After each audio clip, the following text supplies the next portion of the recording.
নমস্কাৰ শিক্ষাৰ্থীসকল, আশা কৰোঁ তোমালোক সকলে ভালে আছা। আজি আমি হিন্দী বিষয়ৰ অধ্যায় নম্বৰ 15 তুম কব যাওগে অতিথিৰ অভ্যাস প্ৰশ্ন লৈ তোমালোকৰ ওচৰলৈ আহিছো। আহাচোন এবাৰ চাও। ইয়াৰে দিছে पाठ से 1 निम्नलिखित प्रश्नों के उत्तर पूर्ण वाक्य में दो। क लेखक अतिथि को दिखाकर कैलेंडर की तारीखें क्यों बदल रहे थे? लेखके अतिथिक देखाय आलोहिक देखाय कैलेंडर तारीखসমূह क्यों सलनी करि आছিলে? उत्तर अपने जाने का तारीख अतिथि को याद दिलाने के लिए लेखक अतिथि को दिखाकर कैलेंडर की तारीखें बदल रहे थे।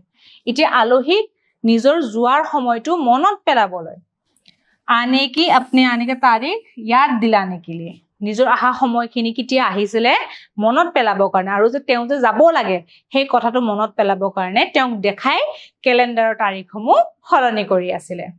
খুব ধুনিয়া উপায় নহয় নে? খ लेखक तथा उनकी पत्नी ने मेहमान का स्वागत कैसे किया? लेखक और लेखकर पत्नीয়ে আলহী মেহমান মানে আলহী আলহীৰ আদৰণি কেনেকে কৰিছিল তেওঁ কেনেকে আদৰিছে स्वागत মানে আদৰা कैसे किया था? उत्तर लेखक ने मेहमान का स्वागत स्नेह भरी मुस्कुराहट के साथ माने लेखके आलोहीर आदरणी केनेके কৰিছিলে এটা হাঁহিৰে আমি তো একদম কান্দি বা খং কৰি আদৰিব নোৱাৰো হাঁহিৰে আদৰিছে और उसकी पत्नी ने सादर नमस्ते करके আৰু তেওঁৰ পত্নীয়ে নমস্কাৰ কৰি তেওঁক আদৰিছে এয়াই আমাৰ ভাৰতীয় সংস্কৃতি হয়। নেক্সট চাওহা ग मेहमान के स्वागत में दोपहर के भोजन को कौन सी गरिमा प्रदान की थी? एटिया मेहमान के स्वागत में अर्थात आलोहीर अतिथि सेवार कारणे की কৰিছে दिनर भोजनक किहर गरिमा प्रदान কৰা হৈছিলে? उत्तर मेहमान के स्वागत में दोपहर के भोजन को लंच की गरिमा किहर गरिमा लंच की गरिमा प्रदान की गई थी। माने दोपहर के भोजन लंच বুলি কলে অলপ হাই স্ট্যান্ডার্ড যেন লাগে নে ডিনার বুলি কলে অলপ হাই স্ট্যান্ডার্ড যেন লাগে নে সেইটোৱে মানে গৰিমা বঢ়োৱাৰ কথা কৈছে খুব ধুনিয়াকে ব্যঙ্গভাৱে কথাখাৰ কৈছে। ঘ तीसरे दिन सुबह अतिथि ने क्या कहा? তৃতীয় দিনা ৰাতিপুৱা অতিথিয়ে কি কৈছে? उत्तर तीसरे दिन सुबह अतिथि ने अपने मित्र से कहा कि वो धोबी को कपड़े देना चाहता है। তৃতীয় দিনা আলোহে কি কৈছে নিজৰ বন্ধুক যাৰ ঘৰত আহিছে গৃহস্থক কৈছে যে তেওঁ ধুবলৈ কাপোৰখিনি ধুবিক দিব বিচাৰিছে। এতিয়া তৃতীয় দিনাও যেহেতু তেওঁ ধুবলৈ কাপোৰখিনি ধুবিক দিব বিচাৰিছে অৰ্থাৎ তেওঁ আগন্তুক দিনতো সেইখন ঘৰতে থকাৰ প্ল্যান কৰিছে হয়নে বিচাৰ বিবেচনা কৰিছে নহলে তেওঁ যদি যাব ওলাইছে গটিকে তেওঁটো কাপোৰখিনি ধুবলৈ নিদিয়ে নিশ্চয়। ন सत्कार की उष्मा समाप्त हो जाने पर क्या हुआ? सत्कार माने सेवा सत्काৰৰ যেতিয়া এটা ভাবটো নোহোৱা হৈ গৈছিল তেতিয়া কি হৈছিল? उत्तर सत्कार की उष्मा समाप्त हो जाने पर दिनार का खाद्य अब खिचड़ी पर आ पहुंचा था। এতিয়া যেতিয়া সৎকাৰ সদায় যেতিয়া এটা আলহী বহু দিনলে ঘৰত থাকিব সদায় আমি মাছ মাংস ভাল ভাল খাদ্য বনাই খুৱামনে আমাৰ আৰ্থিক অৱস্থাৰো কথা আছে নহয় নে মানসিক অৱস্থাৰো কথা আছে ভাগৰৰো কথা আছে গটিকে সৎকাৰৰ যেতিয়া ভাবটো প্ৰায় শেষ হৈ গৈছিল সমাপ্ত হৈ গৈছিল তেতিয়া কি আছে ডিনাৰটো একদম উচ্চ শিখৰলৈ প্ৰথম দিনত আছিল একদম নামি পেলাই এতিয়া খিচাৰিলে আহি গৈছিল এতিয়া খিচাৰিহে বনাইছে। 2 निम्नलिखित प्रश्नों के उत्तर संक्षेप में दो। क मेहमान के आते ही लेखक पर क्या प्रतिक्रिया हुई? आलोही आहार लगे लगे लेखकर की प्रतिक्रिया তেওঁ কি प्रतिक्रिया দেখাইছিলে? उत्तर मेहमान के आते ही लेखक के हृदय किसी अज्ञात आशंका से धड़क उठा था।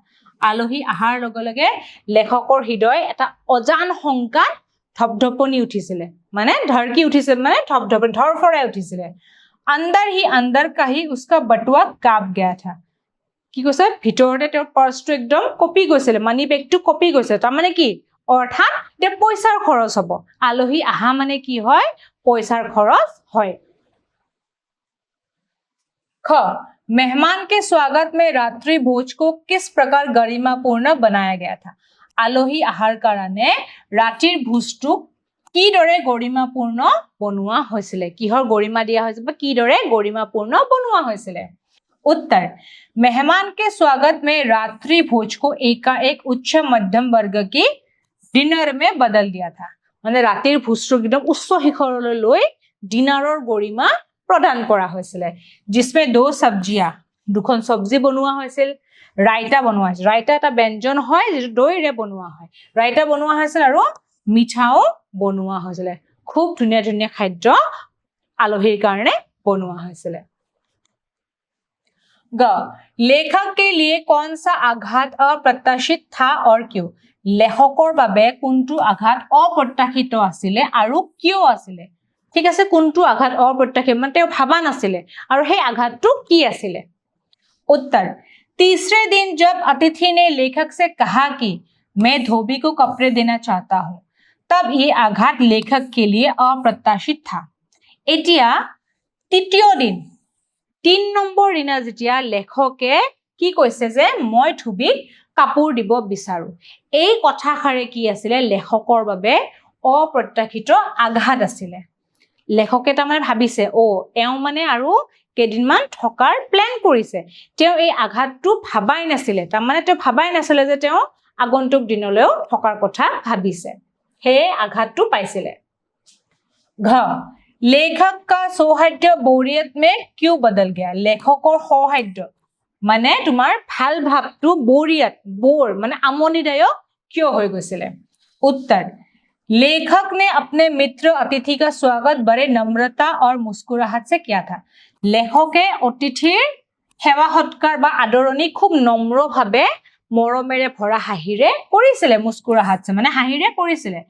पहले दिन दोनों कमरे में बैठ, প্ৰথম দিনাখন তেওঁলোকে ৰুমত বহি, কোঠাত বহি পৰিয়াল, बच्चे, শিশু, চাকৰি মানে नौकरी, फिल्म, राजनीति, साहित्य, यहाँ तक कि पुरानी प्रेमिकाओं को लेकर भी खूब ठहाके मारते हुए बातें किए। প্ৰথম দিনাখন তেওঁ কি কৰিছিলে? পৰিয়াল, শিশু, চাকৰি, সিনেমা, ৰাজনীতি, সাহিত্য আৰু পুৰণি প্ৰেমিকাৰ কথা, বিভিন্ন ধৰণৰ প্ৰেমিকাৰ কথা কৈও কি কৰিছিলে? বিভিন্ন ধৰণৰ বিষয়ৰ কথা কৈ তেওঁলোকে কি কৰিছিলে? ঠাহাকে মাৰতে हुए মানে একদম জোৰে জোৰে হাঁহি খিকিন্দালি কৰি কথা পাতিছিলে। আলহী আহিলে আমাৰ বহুত কথা ওলাই নহয়, ঠিক তেনেদৰে তেওঁলোকেও কথা পাতিছিলে। परंतु उसी कमरे में अब सन्नाटा है, किंतु এতিয়া সেই হাঁহি ভৰা ৰুমটোতে কি, কোঠাটোতে কি আছে? सन्नाटा মানে এটা নিজান পৰিৱেশ, কোনো কাৰো লগত কথা পতা নাই, একদম নিজান পৰিৱেশ হৈ আছে। अतिथि का चौथे दिन तक ठहरना लेखक के लिए असहनीय हो चुका था। এতিয়া 4 দিনলৈ অতিথি আছে, এই কথাটোৱে লেখকৰ বাবে অসহনীয় হৈ পৰিছিলে। लेखक की कोमल वाणी में अब धीरे धीरे कठोरता आने लगी। লেখকৰ যেটো কোমল বাণী অৰ্থাৎ যেটো নম্ৰভাৱে আলহীক কৈছিলে, এতিয়া লাহে লাহে কথাবিলাকত অলপ কঠোৰতা আহিছিল, অলপ খং ভাৱ এটা আহিছিলে। इस कारण अब लेखक का सौहार्द्य बोरियत में बदल गया। সেই কাৰণে লেখকৰ যেটো ভাল ভাৱ, নম্ৰ ভাৱটো এতিয়া আমনিদায়ক হৈ পৰিছিল। কাৰণ আমি এদিন দুদিনহে আলহী অতিথিক সেৱা সৎকাৰ ভালদৰে কৰিব পাৰো। লাহে লাহে কি হয়? অলপ আমনিদায়ক হৈ উঠে। সদায় একেটা কাম কৰিলে আমনিদায়ক হৈ উঠে। নেক্সট চাম হা। अतिथि कब देवता होता है और कब राक्षस हो जाता है? খুব ধুনীয়া প্ৰশ্ন যে অতিথি কেতিয়া দেৱতা হৈ থাকে আৰু তেওঁ কেতিয়া ৰাক্ষসলৈ পৰিৱৰ্তিত হৈ যায়।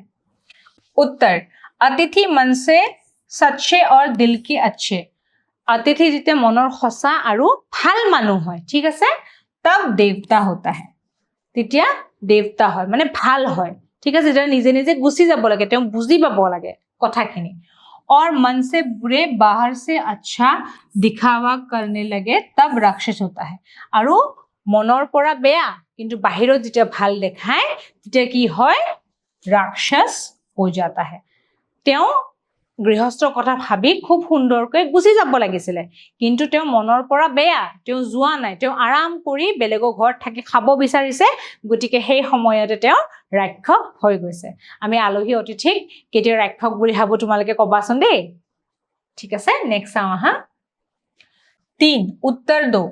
क, लेखक ने अतिथि को विदा लेने का संकेत किन किन उपायों से दिया?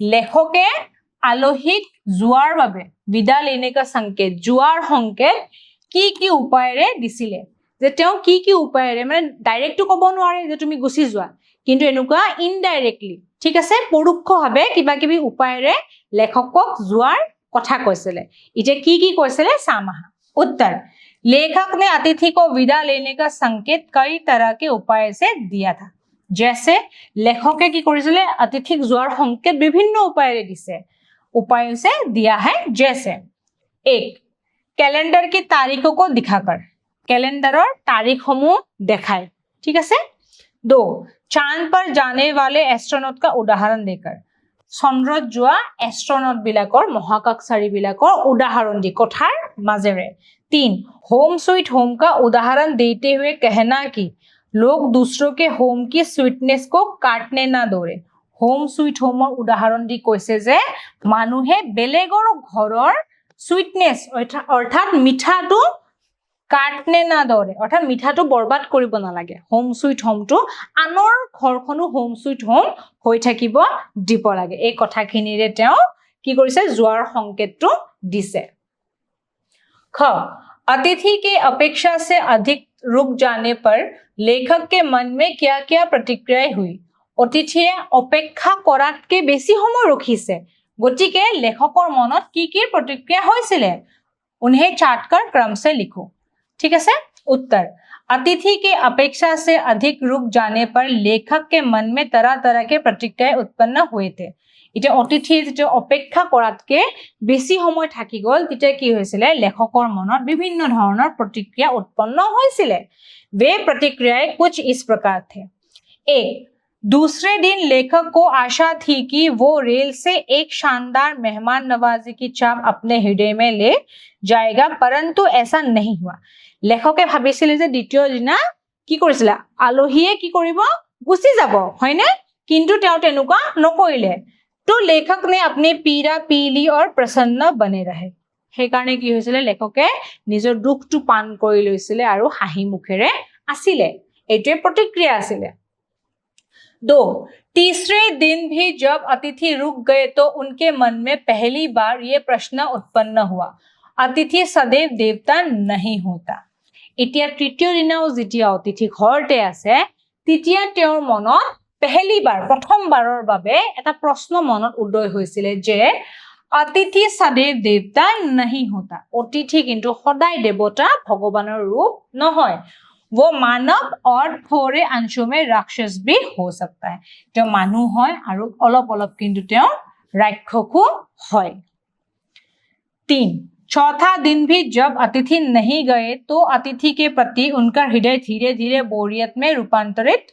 होने लगा था 4 নম্বৰ দিনাও যেতিয়া অতিথি নগল অতিথিৰ প্ৰতি তেওঁৰ হৃদয় লাহে লাহে আমনিদায়ক মানে অতিথিৰ প্ৰতি তেওঁৰ আমনিদায়ক ভাৱ এটা জাগ্ৰত হৈছে 4 पांचवें दिन की सुबह तक तो उनकी सहनशीलता टूटने ही वाली थी 5 নম্বৰ দিনলৈকে লেখকৰ সহনশীলতা কিমান সহ্য কৰিব আৰু সহ্যৰ বান ভাঙিব ওলাইছিলে उन्हें लगा कि अगर वो आज भी नहीं गए तो वो लड़खड़ा जाएगा তেওঁ ভাবিছে যে আজিও যদি 5 নম্বৰ দিনাখনো যদি অতিথি না যায় তেওঁৰ কিন্তু একদম অৱস্থা বেয়া হৈ যাব अंतर विरक्ति भाव से उनके मन से एक ही बात निकलती है कि अतिथि तुम कब जाओगे এতিয়া লাষ্টত কি হৈছে তেওঁ মনত এটা খুব বিৰক্তি ভাৱ আহিছে সদায় দেখি দেখি হয়নে দেখি দেখি বিৰক্তি ভাৱ আহিছে গতিকে তেওঁৰ মনত কেৱল এটাই প্ৰশ্ন আহিছে যে अतिथि तुम कब जाओगे যে আলহী তুমি কেতিয়া যাবা এই বিভিন্ন ধৰণৰ তেওঁ মনত প্ৰথম দিনাখনৰ পৰাই প্ৰতিক্ৰিয়া আহি আছিল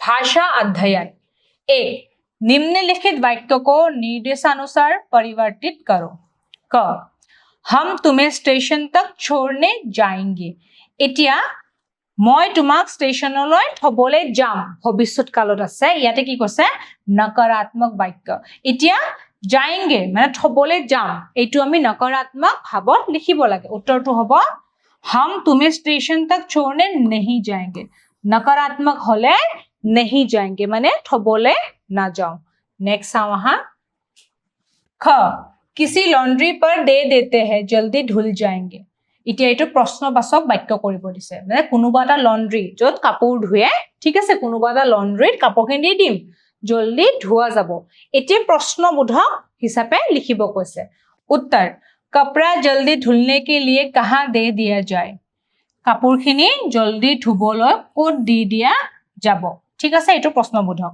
গ देवता और मनुष्य अधिक देर साथ नहीं रहते দেৱতা আৰু মনুষ্য অধিক সময় একেলগে থাকিব নোৱাৰে এইটো সকাৰাত্মক এটা নকাৰাত্মকত আছে নাহি মানে নকাৰাত্মকত আছে এতিয়া আমি কি কৰিব লাগে সকাरात्मकত কৰিব লাগে उत्तर देवता और मनुष्य अधिक देर साथ रहते हैं দেৱতা আৰু মানুহে অধিক সময় একেলগে থাকে ঠিক আছে नेक्स्ट आहा 2 समझो और प्रयोग करो क निम्नलिखित वाक्य में शुक्ना क्रिया का प्रयोग ध्यान से देखो अ तुम अपने भारी चरण कमलों की छाप मेरी जमीन पर अंकित कर चुके आ तुम मेरी काफी मिट्टी खोद चुके ई हम तुम्हें आदर सत्कार के उच्च बिंदु पर ले जा चुके थे ई शब्दों का लेन देन मिट गया और चर्चा का विषय चूक गए इतिया এই বাক্যকেইটা আমি পাঠত পাই আহিছো এতিয়া কি কৰিছে চুকনা ক্ৰিয়াটো ইয়াত ব্যৱহাৰ কৰিছে চুকে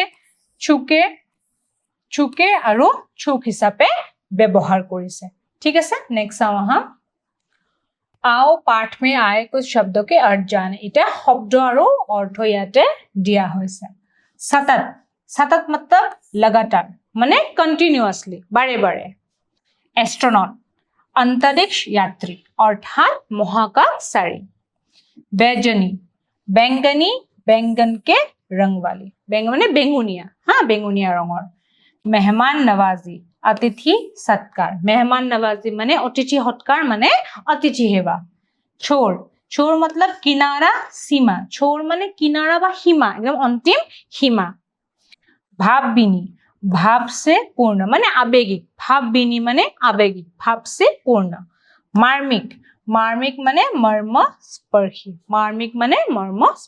नेक्स्ट वहां